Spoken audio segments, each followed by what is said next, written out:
Hello दोस्तों, यदि आप भी हैं क्लास 10th में और आपको देना है यूपी बोर्ड एग्ज़ाम 2023 तो ये वीडियो आपके लिए बहुत ही इंपॉर्टेंट होने वाला है। क्योंकि दोस्तों आज के इस वीडियो में आपको मैं बताने वाला हूँ विज्ञान के कुछ ऐसे इंपॉर्टेंट क्वेश्चन जो आपके बोर्ड एग्ज़ाम के लिए बहुत ही इंपॉर्टेंट हैं और 99% आपके बोर्ड एग्ज़ाम में पूछे जाएंगे। क्योंकि दोस्तों मैंने आज के इस वीडियो में उन प्रश्नों को शामिल किया है जो बोर्ड परीक्षा में दोस्तों बार बार पूछे जाते हैं।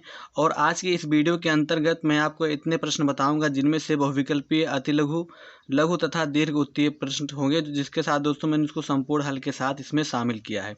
और दोस्तों इन वीडियो में 70 में 70 नंबर दोस्तों बिल्कुल पक्का है आपका बोर्ड एग्जाम में आ जाएगा अगर आप इन प्रश्नों को पढ़ के जाते हैं। और दोस्तों जितने भी ये प्रश्न हैं बोर्ड एग्जाम में लगातार हर वर्ष बार बार आपके बोर्ड एग्जाम में पूछे गए हैं। तो चलिए बिना टाइम वेस्ट किए वीडियो को शुरू करते हैं। सबसे पहले दोस्तों हम बहुविकल्पीय प्रश्न देखेंगे, उसके बाद अतिलघु, लघु तथा दीर्घ उत्तरीय प्रश्न को इसमें हम शामिल करेंगे। तो चलिए वीडियो शुरू करते हैं। दोस्तों हमारा पहला प्रश्न है कि यांत्रिक ऊर्जा को विद्युत ऊर्जा में बदलने वाला यंत्र है। यहाँ पर दोस्तों आपको देखिए 4 ऑप्शन दिए हुए हैं। पहला है डायनमो, दूसरा है ट्रांसफर, तीसरा ऑप्शन है चल कुंडली धारामापी और चौथा है वैद्युत मोटर। दोस्तों आपका ये पहला ऑप्शन सही है, डायनमो, क्योंकि जो डायनमो होता है वो यांत्रिक ऊर्जा को वैद्युत ऊर्जा में बदल देता है। इसके बाद दोस्तों हमारा दूसरा प्रश्न है कि निकट दृष्टि दोष से पीड़ित व्यक्ति का दूर बिंदु स्थित होता है। हमारा पहला ऑप्शन दिया हुआ है 25 सेंटीमीटर पर, दूसरा है 25 सेंटीमीटर से कम दूरी पर, तीसरा है अनंत पर और चौथा है अनंत से कम दूरी पर।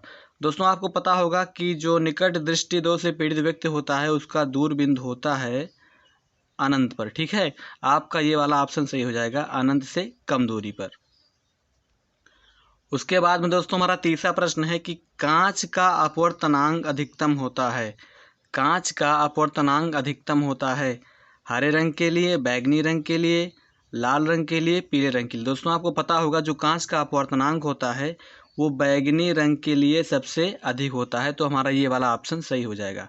चलिए दोस्तों बढ़ते हैं अपने अगले प्रश्न की ओर, जो कि यहाँ पर दिया हुआ है कि चुंबकीय क्षेत्र की तीव्रता का मात्रक है। चुंबकीय क्षेत्र की तीव्रता का मात्रक है। हमारा पहला ऑप्शन है टेस्ला, दूसरा है ओम, तीसरा है एम्पियर और चौथा यहाँ पर वोल्ट एम्पियर है। दोस्तों आपको पता होगा कि जो चुंबकीय क्षेत्र की तीव्रता का मात्रक होता है वो होता है टेस्ला। हमारा ये ऑप्शन सही है। ये जो दोस्तों जितने भी क्वेश्चन मैं आपको इस वीडियो में बता रहा हूँ रिपीट हैं, बार बार बोर्ड एग्जाम में पूछे गए हैं, आपको इसे अच्छे से पढ़ के जाना है। उसके बाद दोस्तों हमारा जो अगला प्रश्न है वो है मनुष्य के स्वस्थ नेत्र में प्रतिबिंब बनता है। पहला ऑप्शन है रेटिना पर, दूसरा ऑप्शन रेटिना से आगे, तीसरा है रेटिना से पीछे और चौथा है अनंत पर। दोस्तों जो मनुष्य के स्वस्थ नेत्र में प्रतिबिंब बनता है यानी प्रतिबिंब बनता है वो बनता है कहाँ पर? रेटिना पर। आपका ये वाला ऑप्शन सही हो जाएगा। उसके बाद में अगला हमारा जो प्रश्न है छठा नंबर वो है क्लोराइड अयस्क का उदाहरण है। पहला है बॉक्साइट, दूसरा है मैलेकाइट, तीसरा है सिडेराइट और चौथा है हार्न सिल्वर। दोस्तों ये आपका चौथा ऑप्शन यहाँ पर सही है, हार्न सिल्वर। उसके बाद में बढ़ते हैं अपने अगले प्रश्न की ओर, जो कि यहाँ पर दिया हुआ है प्राकृतिक गैस का प्रमुख अवयव है। प्राकृतिक गैस का प्रमुख अवयव है। पहला है ऑप्शन मेथेन, दूसरा एथेन, तीसरा प्रोपेन, चौथा ब्यूटेन। तो यहाँ पर आपका जो पहला ऑप्शन है मेथेन, यही वाला आपका ऑप्शन सही है क्योंकि ये प्राकृतिक गैस का प्रमुख अवयव है। ठीक है। और दोस्तों जो हमारा अगला प्रश्न है यहाँ पर दिया हुआ है कि मुद्रा धातु है Zn, Sn, Pb, Cu। तो यहाँ पर दोस्तों आपका ये ऑप्शन सही है। ये बोर्ड एग्जाम में आपका रिपीटेड क्वेश्चन है, जितना मैं आपको इस वीडियो में बता रहा हूँ वो हर साल आपके बोर्ड एग्जाम में पूछा जाता है, इसलिए बहुत ही इंपॉर्टेंट है, आपको इसे अच्छे से पढ़ के अपने बोर्ड एग्जाम में जाना है। तो चलिए अगले प्रश्न की ओर बढ़ते हैं, जो कि यहाँ पर दिया हुआ है। हमारा अगला प्रश्न है कि निम्नलिखित में एल्काइन का सूत्र है। निम्नलिखित में एल्काइन का सूत्र है। हमारा पहला ऑप्शन यहाँ पर दिया है C3H6, C2H6, C6H6 और C3H4।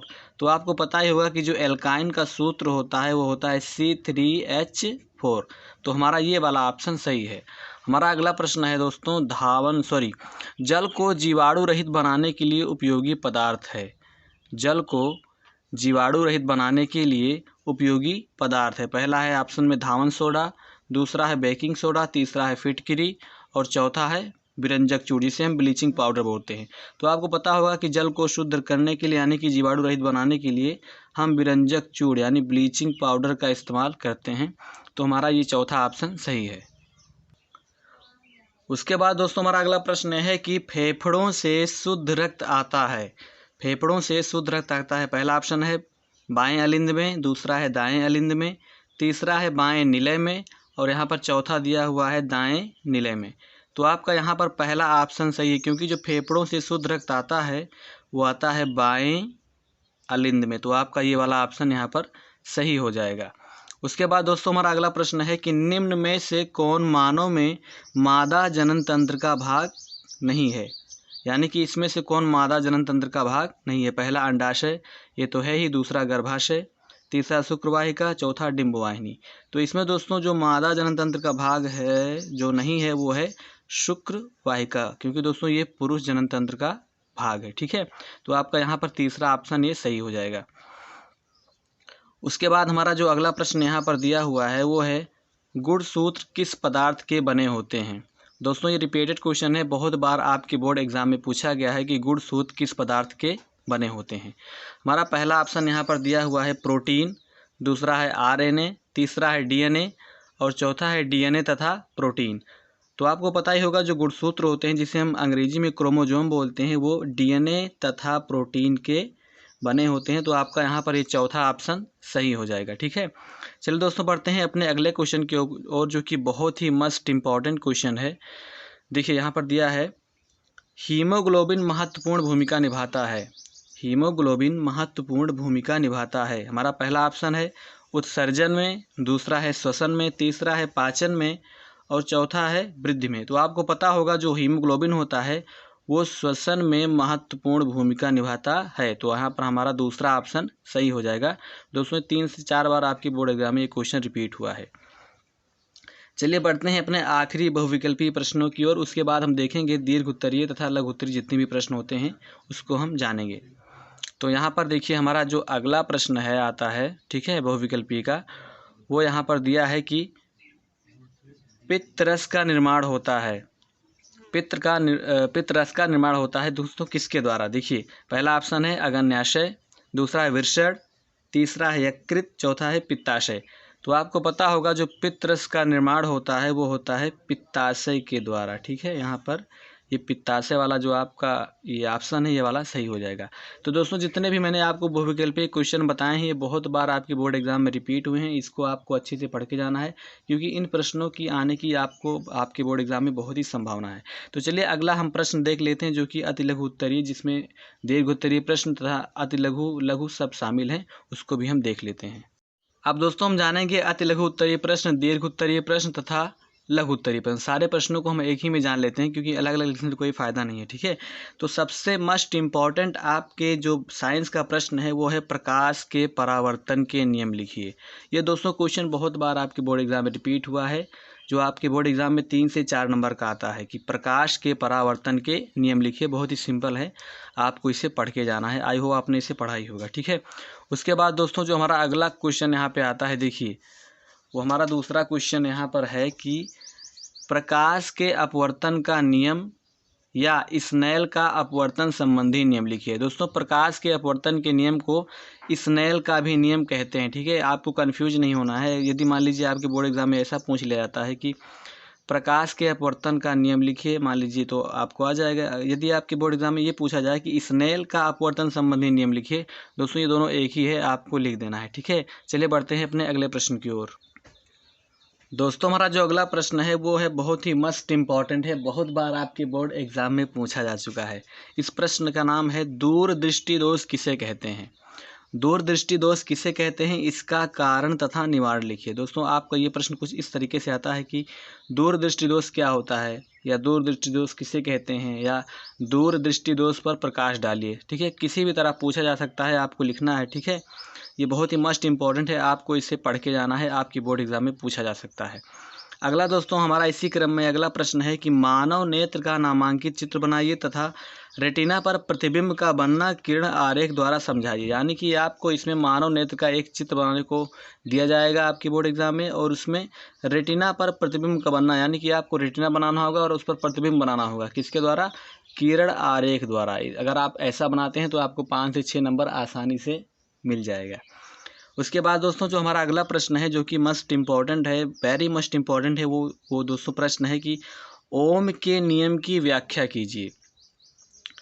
ओम के नियम की व्याख्या कीजिए। दोस्तों बहुत बार आपकी बोर्ड एग्जाम में ये क्वेश्चन दोहराया गया है, ठीक है, पूछा गया है कि ओम के नियम की व्याख्या कीजिए। हमारा प्रश्न नंबर 6 है कि विद्युत मोटर की रचना, सिद्धांत एवं कार्यविधि का वर्णन कीजिए। ये भी दोस्तों बहुत बार आपकी बोर्ड एग्जाम में ये क्वेश्चन रिपीट हो चुका है। कौन सा? विद्युत मोटर की रचना, सिद्धांत एवं कार्यविधि का वर्णन कीजिए। यानी कि आपको इस प्रश्न को भी अच्छे से पढ़ के जाना है, ठीक है। अगला हमारा जो प्रश्न है वो है प्रत्यावर्तित धारा जनित्र का सिद्धांत। प्रत्यावर्तित धारा जनित्र का सिद्धांत, संरचना एवं कार्यविधि समझाइए। आपको ये क्वेश्चन भी आसानी से पढ़ लेना है, अच्छे से पढ़ लेना है, ठीक। अब दोस्तों बायोलॉजी का जो हमारा 3 क्वेश्चन है, 2 क्वेश्चन है, बहुत ही इंपॉर्टेंट है, मैं आपको बताने जा रहा हूँ। हमारा देखिए जो क्वेश्चन है वो है कि मेंडल के आनुवंशिकता के नियमों की विवेचना कीजिए। मेंडल के आनुवंशिकता के नियमों की विवेचना कीजिए। यहाँ पर दोस्तों मेंडल ने जितने भी नियम दिए थे, प्रभाविता का नियम, स्वतंत्र अपयूहन का नियम और पृथक्करण का नियम, आपको इन तीनों नियमों को अच्छे से बोर्ड एग्जाम में पढ़ के जाना है। तीनों में से कोई ना कोई नियम आपके बोर्ड एग्जाम में जरूर आ जाएगा, ठीक है। तो ये क्वेश्चन भी आपको अच्छे से पढ़ लेना है।